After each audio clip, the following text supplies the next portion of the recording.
Halo guys, kembali lagi bersama gue Nandi. Pada video kali ini gue akan membahas salah satu film Thailand berjudul Shutter. Tidak lupa, gue selalu mendoakan agar kalian dan keluarga bahagia selalu ya. Film diawali dengan memperlihatkan beberapa remaja yang sedang berada di pesta perkawinan. Di film ini kita akan fokus pada seorang pria yang bernama Tan. Tan berprofesi sebagai seorang fotografer yang dimana dalam kegiatan sehari-hari ia didukung oleh pacarnya yang bernama Jane. Kebetulan, Tan merupakan alumni dari sebuah kampus ternama yang berada di Bangkok. Sedangkan Jane sendiri merupakan adik kelas dari Tan yang sampai saat ini sedang berada di semester 7. Setelah itu, mereka berdua pun bergegas untuk pulang pada tengah malam. Sepanjang perjalanan, mereka saling goda-godaan satu sama lain sambil bercanda. Sampai-sampai Jane tidak sadar lagi kalau ada wanita yang sedang menyeberang. Alhasil, mobil yang disetir oleh Jane harus menabrak wanita itu sekencang-kencangnya. Dari kejadian ini, Jane mengalami ketakutan yang luar biasa karena selama hidupnya ia tidak pernah menabrak orang. Begitu juga halnya dengan Tan yang berada di mobil itu. Ia menyuruh pacarnya untuk segera tancap gas, selagi di jalan ini tidak ada orang yang melintas sama sekali. Esok harinya, Tan mendapatkan pekerjaan dari kampus lamanya untuk menjadi fotografer di acara kelulusan.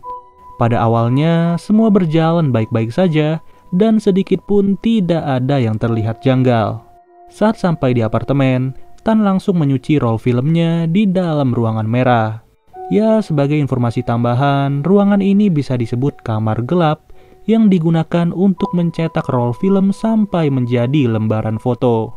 Lalu, Jane yang juga berada di apartemen itu mulai merasa cemas dengan kejadian pada tadi malam. Bagaimana tidak, mereka tidak tanggung jawab sama sekali dan malah kabur begitu aja. Ya, apalagi mobil yang menabrak wanita itu sedang dikendarai oleh Jane sendiri. Beberapa jam kemudian, Tan berkunjung ke tempat foto yang menjadi langganannya sejak ia bekerja. Ia sengaja datang ke toko ini, tentu aja untuk mengambil cetakan foto yang sudah ia potret pada pagi hari.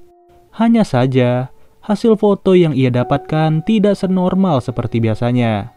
Terlihat jelas ada sekelebat bayangan putih yang membuat foto itu menjadi buram. Namun ternyata, saat foto itu kembali dilihat oleh pacarnya, terdapat sesuatu yang aneh dan tertangkap oleh kamera.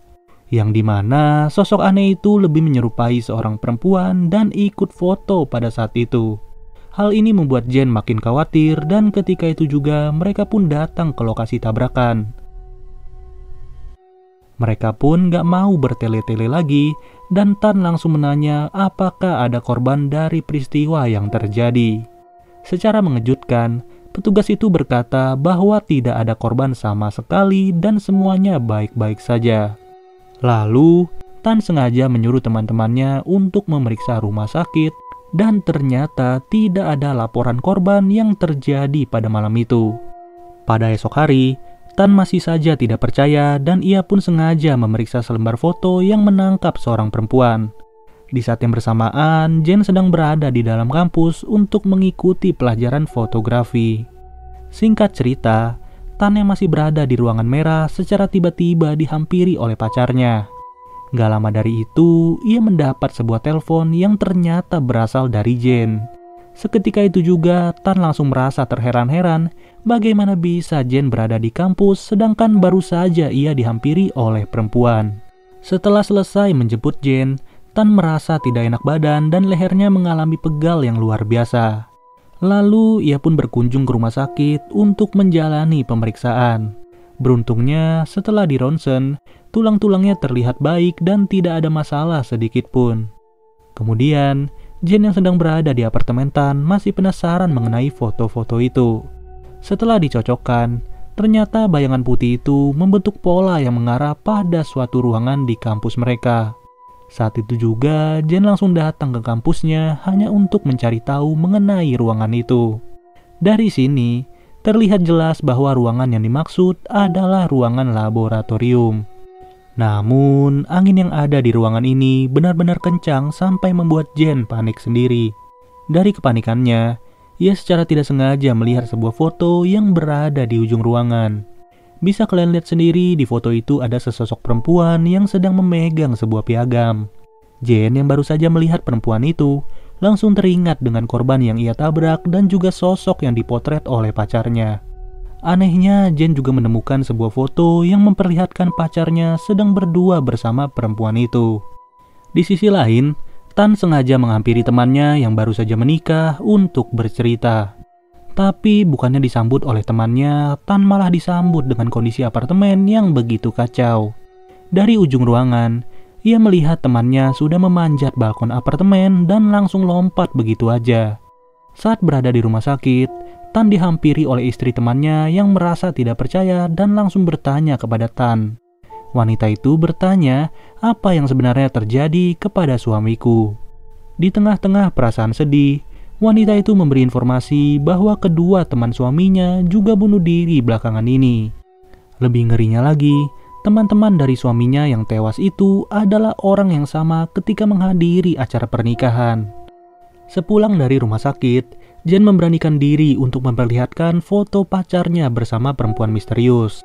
Seketika itu juga, Tan tidak menyangka saat melihat foto itu, dan mau gak mau ia menjelaskan bahwa perempuan itu merupakan mantan pacarnya saat masih kuliah. Lebih tepatnya, perempuan bernama Natre adalah gadis pendiam dan juga lugu. Ia adalah gadis yang pintar dan suka mengikuti perlombaan biologi. Saking pintarnya, Natre sangatlah pendiam sampai-sampai ia tidak memiliki teman. Di saat seperti itulah, teman-temannya Tan beranggapan bahwa Natre adalah perempuan yang aneh. Tapi, hal itu tidak sejalan dengan pikiran Tan dan ia merasa kasihan dengan Natre. Pada saat yang bersamaan, ia berpacaran dengan Natre secara diam-diam tanpa diketahui oleh temannya. Bisa dibilang bahwa Natre sangat-sangat mencintai Tan karena hanya ialah sosok laki-laki yang bisa menemaninya. Sampai pada akhirnya, teman-temannya Tan mulai mengganggu Natre secara berlebihan di depan matanya sendiri. Pada titik ini, Tan sudah tidak tahan lagi untuk berpacaran secara diam-diam. Dan ia pun pada akhirnya lebih memilih teman-temannya daripada perempuan itu. Akibatnya, Natre pun mencoba untuk bunuh diri, tapi ia selalu digagalkan oleh kehadiran Tan yang memergokinya. Di akhir ceritanya, Tan berkata bahwa dari kejadian itu, Natre diam-diam melarikan diri dan sampai sekarang tidak pernah terlihat lagi. Seiring berjalannya waktu, Tan merasa bahwa lehernya semakin pegal dan juga sakit.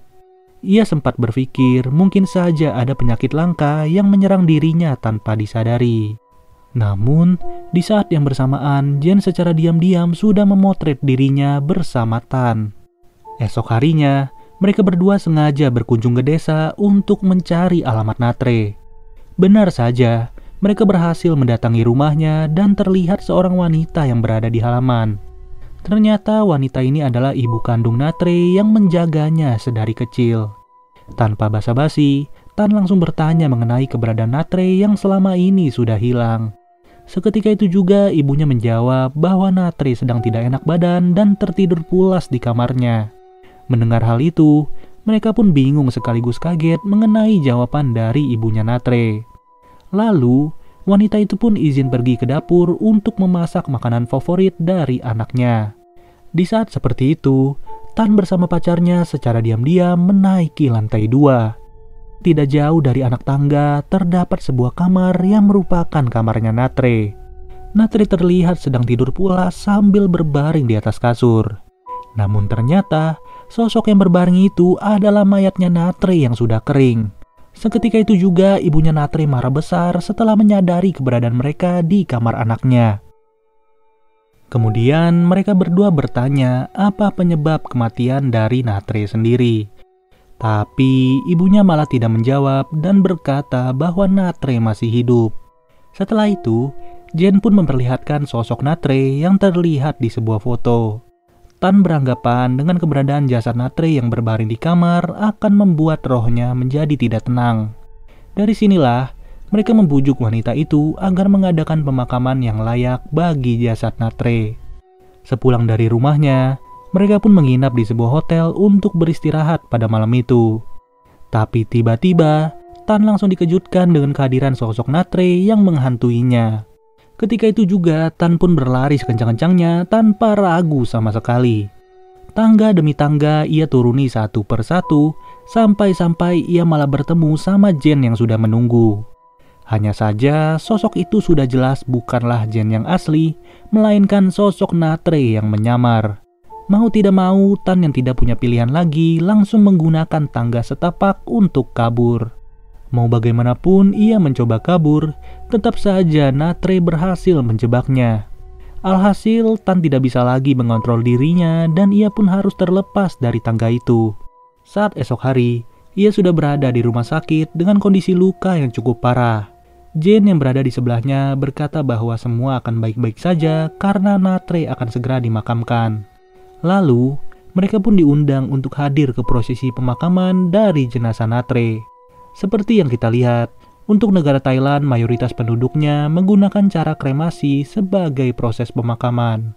Beberapa hari setelahnya, Jen masih merasa penasaran dan melihat kembali beberapa foto yang sudah ia potret. Saat ia sedang berdua bersama pacarnya, ia pun menyadari ada sosok Natre yang berada di tempat yang sama. Kemudian, ia pun menyusun foto itu satu persatu dan membuatnya terlihat bergerak. Jen langsung merasa bahwa foto-foto ini memiliki arti yang tersembunyi. Benar saja, secara tidak sengaja ia menemukan sebuah roll film yang berada di dekat lemari. Saat itu juga ia membawa roll film tersebut ke dalam ruangan merah untuk dicuci. Dari sini betapa terkejutnya Jen setelah melihat kondisi Natre yang sedang dilecehkan, yang dimana ia diganggu oleh teman-temannya Tan. Bahkan ia juga diperkosa di dalam laboratorium. Di saat yang bersamaan, Tan masuk ke dalam ruangan merah dan terkejut melihat Jen yang sudah menangis. Namun, Tan tidak ingin Jen salah persepsi dan ia pun kembali menjelaskan bahwa semua itu ada alasannya. Saat kejadian di hari itu, Tan berada di sana dan memergoki teman-temannya sedang memperkosa Natre. Akan tetapi, teman-temannya memaksa Tan untuk memotret kejadian itu agar Natre tidak berani melapor polisi atau akan disebarluaskan. Dari scene itu juga menjelaskan bahwa peristiwa pemerkosaan ini sudah terjadi setelah teman-temannya Tan mengganggu Natre di dalam lift. Dengan kata lain, Tan sengaja menjauhi Natre bukan karena memilih teman-temannya, melainkan ia sudah mengetahui bahwa Natre tidak lagi menjadi milik Tan sepenuhnya. Tapi tetap saja Tan langsung ditinggal oleh Jen yang sudah kecewa dengan dirinya. Ketika itu juga ia pun langsung menantang sosok Natre untuk hadir di hadapannya. Ia juga sengaja memotret setiap ruangan dengan harapan akan ada sosok Natre yang hadir bersamanya. Namun, karena tidak ada yang terlihat sedikit pun, ia langsung kesal dan melempar kameranya saat itu juga. Secara kebetulan, kamera itu malah menghadap ke arahnya dan langsung memotret secara otomatis. Karena penasaran, ia pun memeriksa hasil foto tersebut dan terlihat bahwa sosok Natre sedang duduk di atas pundaknya. Dari sinilah terbongkar sudah kenapa lehernya Tan selalu pegal setiap saat. Bahkan, berat badannya juga bertambah 2 kali lipat menjadi 120. Tidak hanya sampai di situ, kedua matanya Tan malah ditutup oleh Natre dan ia pun tidak mampu untuk melihat sekelilingnya. Mirisnya Tan harus terlempar dari kamarnya dan terjatuh lagi di lantai dasar. Lalu, Jen yang tidak lagi menjadi pacarnya Tan merasa peduli dan sengaja berkunjung ke rumah sakit.